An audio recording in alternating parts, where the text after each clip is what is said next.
कर्ण की मृत्यु के समय भगवान कृष्ण उनकी परीक्षा लेने गए और कर्ण के व्यवहार से खुश होकर इसे वरदान भी दिया। मृत्यु के समय कर्ण से भिक्षा मांगने पहुंचे थे कृष्ण भगवान। युद्ध भूमि में जब कर्ण घायल होकर अपनी मृत्यु का इंतजार कर रहा थे, उस समय अर्जुन ने भगवान कृष्ण से कहा कि आपका दानवीर कर्ण असहाय होकर मौत का इंतजार कर रहा है। इस पर श्री कृष्ण ने कहा कि कर्ण को उसकी वीरता और दानवीर होने के लिए हमेशा याद किया जाएगा।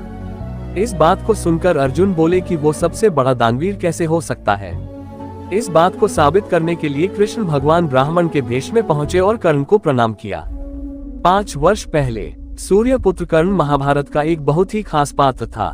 कर्ण को न केवल उनके पराक्रम बल्कि उनके दानवीर होने के लिए आज तक जाना जाता है। ऐसा माना जाता है कि उनसे बड़ा कोई और दानी नहीं हुआ। भगवान कृष्ण खुद भी कर्ण को सबसे बड़ा दानी मानते थे, लेकिन ये बात अर्जुन को पसंद नहीं थी। कर्ण की मृत्यु के समय भगवान कृष्ण उनकी परीक्षा लेने गए और कर्ण के व्यवहार से खुश होकर इसे वरदान भी दिया। मृत्यु के समय कर्ण से भिक्षा मांगने पहुंचे थे कृष्ण भगवान। युद्ध भूमि में जब कर्ण घायल होकर अपनी मृत्यु का इंतजार कर रहा थे, उस समय अर्जुन ने भगवान कृष्ण से कहा कि आपका दानवीर कर्ण असहाय होकर मौत का इंतजार कर रहा है। इस पर श्री कृष्ण ने कहा कि कर्ण को उसकी वीरता और दानवीर होने के लिए हमेशा याद किया जाएगा। इस बात को सुनकर अर्जुन बोले कि वो सबसे बड़ा दानवीर कैसे हो सकता है।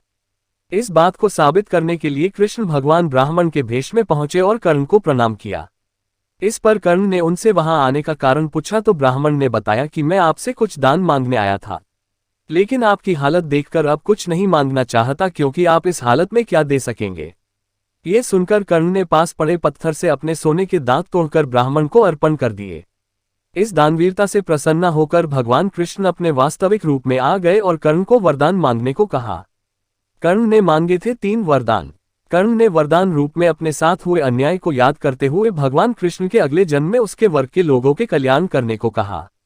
दूसरे वरदान रूप में भगवान कृष्ण का जन्म अपने राज्य लेने को मांगा और तीसरे वरदान के रूप में अपना अंतिम संस्कार ऐसा कोई करे जो पापमुक्त हो। इसीलिए भगवान ने उनका अंतिम संस्कार अपने हाथों पर किया था।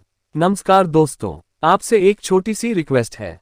अगर आप हमारे चैनल पे नए हो तो चैनल को सब्सक्राइब करें, अपनी राय कमेंट के माध्यम से हमें बताएं। Thanks for watching. कर्ण की मृत्यु के समय भगवान कृष्ण उनकी परीक्षा ले